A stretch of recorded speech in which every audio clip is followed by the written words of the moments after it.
तो मैं आज ही गांव जाकर लोहार से एक फावड़ा ले आता हूँ और उसी से जमीन खोद दूंगा। मोहन गांव जाता है और लोहार के पास पहुंचता है। भाई साहब, मुझे एक फावड़ा चाहिए, उससे मैं जमीन पर खुदाई करके सब्जी उगाना चाहता हूँ। फावड़ा तो मैं दे दूंगा, लेकिन इसकी कीमत पूरे 4 चांदी के सिक्के लगेंगे। 4 चांदी के सिक्के? मेरे पास तो एक भी सिक्का नहीं है। अरे तो फिर भूल जा, मैं तुझे फावड़ा नहीं देने वाला। ऐसा मत करिए भाई साहब, नहीं तो मैं और मेरी बीवी भूखे मर जाएंगे। थोड़ा रहम कीजिए। ठीक है, एक काम कर, आज दिन भर मेरी भट्टी के पास काम कर दे।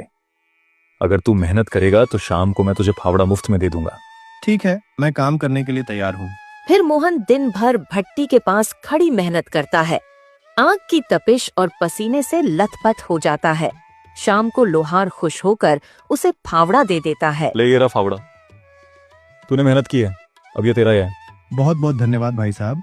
मोहन फावड़ा लेकर अपनी झोपड़ी में लौट आता है। तभी देखता है कि सुनीता घबराई बैठी थी। अरे भाग्यवान, क्या हुआ? तुम इतनी घबराई हुई क्यों बैठी हो? जी, मुझे सांप ने काट लिया। क्या? तुम क्या कह रही हो? सांप ने काट लिया? हे भगवान, हे भगवान, ये कैसे हो गया? हाँ जी, मैं जंगल से लकड़ियां लाने गई थी, तभी अचानक सांप ने मुझे डस लिया। अब मेरे सिर में बहुत दर्द हो रहा है, पूरा शरीर सुन्न हो रहा है। रुको रुको, मैं जंगल से अभी जड़ी बूटी लाता हूँ। मेरे पिताजी कहते थे यहीं पास में एक ऐसी बूटी मिलती है जिसका रस देने से सांप का जहर तुरंत उतर जाता है। तुम हिम्मत रखना, मैं अभी लेकर आता हूँ। मोहन तुरंत भागता है और पूरे जंगल में जड़ी बूटियां खोजने लगता है, लेकिन शाम होने लगती है और उसे कुछ नहीं मिलता। थककर वो कटहल के पेड़ के नीचे बैठकर रोने लगता है। हे भगवान, अब मैं क्या करूं? मेरी पत्नी ऐसे ही मर जाएगी और मुझे वो जड़ी बूटी भी नहीं मिल रही है। मैंने पिता को खोया पर मैं अपनी पत्नी को नहीं खो सकता। कृपा करो प्रभु, कृपा करो। अरे कुछ तो राम करो प्रभु, कुछ तो राम करो। तभी अचानक कटहल के पेड़ के पास से रहस्यमयी आवाज आती है। मोहन, तुम क्यों रो रहे हो? कौन बोल रहा है? ये आवाज कहाँ से आ रही है? घबराओ मत, मैं ही बोल रहा हूँ। मैं कोई साधारण पेड़ नहीं हूँ, मैं जादुई कटहल का पेड़ हूँ। जादुई कटहल? पर तुम बोल कैसे सकते हो? तुम तो एक पेड़ हो ना? नहीं मोहन, मैं साधारण पेड़ नहीं हूँ। जब तुमने उस साधु को इस मिट्टी में दफनाया था, उसी से मेरी जड़ें फूटी हैं। मैं उसी साधु की आत्मा हूँ। तुम्हारा दुख नहीं देख पा रहा हूँ, इसलिए तुमसे बातें कर रहा हूँ। चिंता मत करो, मेरे पेड़ से कटहल तोड़कर ले जाओ और अपनी पत्नी के जख्म पर उसका बीज लगा देना। जहर तुरंत उतर जाएगा और वह पूरी तरह से ठीक हो जाएगी। और सुनो, दूसरा कटहल ले जाकर उसके बीज खेत में बो देना। उस बीज से तुम्हारी जमीन पर तरह तरह की सब्जियां उगेंगी। तुम्हें कभी भूखों नहीं मरना पड़ेगा। क्या क्या सच में ऐसा होगा महाराज?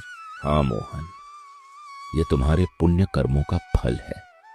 तुमने मुझे अंतिम संस्कार किया जो इस गांव में किसी ने भी नहीं किया, इसलिए मैं तुम्हारी मदद करना चाहता हूं। साधु महाराज, आपका बहुत बहुत धन्यवाद, आपने मेरी जिंदगी बचा दी। मोहन जल्दी से 2 कटहल तोड़ता है और भागता हुआ झोपड़ी में आता है। सुनीता बेहोश पड़ी होती है।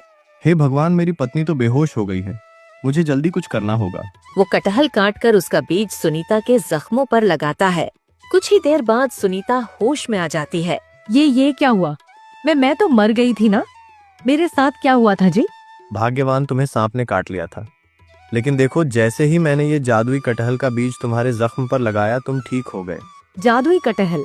कटहल से कोई ठीक कैसे हो सकता है भला? अरे यह कोई साधारण कटहल नहीं है सुनीता, यह जादुई कटहल है। असल में जिस साधु बाबा को मैंने दफनाया था ना, उसी की आत्मा इस पेड़ में बस गई है। उसी ने मुझे यह कटहल दिया है। क्या सच में यह कटहल जादुई है? हाँ, और उन्होंने कहा है कि इस कटहल के बीज को हमारी जमीन पर बो देने से हमारी गरीबी दूर हो जाएगी। पर जी, कटहल का पेड़ तो फल देने में 3 से 4 साल लगाता है, तब तक तो हम भूखे मर जाएंगे। ये कैसे संभव है? नहीं भाग्यवान, यह कोई साधारण कटहल का बीज नहीं है। साधु महाराज ने कहा है इसे बोते ही धरती से सब्जियां उगाएंगी।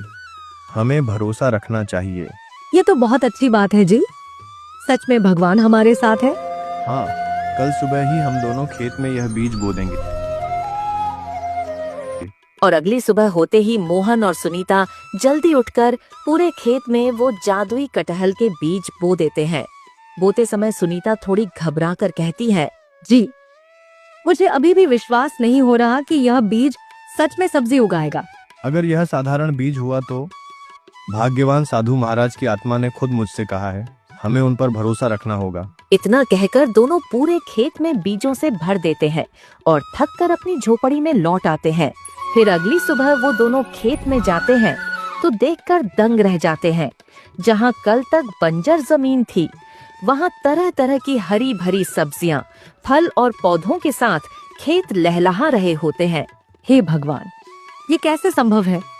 इतनी जल्दी इतनी सारी फल सब्जियां, मुझे तो अपनी आंखों पर यकीन ही नहीं हो रहा जी। कहीं मैं कोई सपना तो नहीं देख रही हूँ ना? मैंने कहा था ना, यह कोई साधारण कटहल नहीं है। ये सचमुच में जादुई है। अब मुझे भूखे मरने की चिंता नहीं है और यह हकीकत है। लगता है भगवान ने हमारी सुन ली। अब हमें कभी भी किसी भी चीज। फिर ऐसे ही धीरे धीरे मोहन और सुनीता उन सब्जियों को पास के गांव में बेचने लगते हैं। लोग उनके खेत की सब्जियां देखकर हैरान रह जाते हैं, क्योंकि वह सब्जियां बाकी खेतों से बड़ी स्वादिष्ट और ताजा होती थी। अरे मोहन का खेत तो जैसे सोना उगल रहा है। इतनी सब्जियां तो मैंने कभी देखी ही नहीं, और इतनी जल्दी तैयार भी कैसे हो जाती हैं। और सुना है वो तो जंगल वाले बंजर जमीन में खेती कर रहा है। हाँ, सच कह रहा है।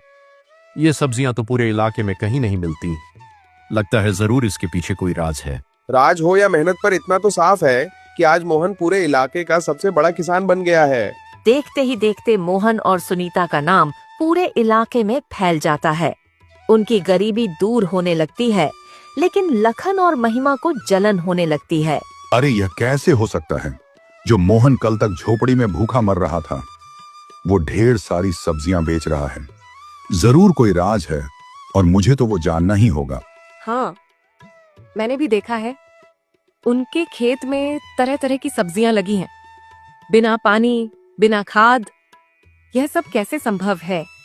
हमें उनकी झोपड़ी के आसपास नजर रखनी चाहिए। सही कहा। आज रात ही चलेंगे, देखेंगे आखिर ये चमत्कार होता कैसे है।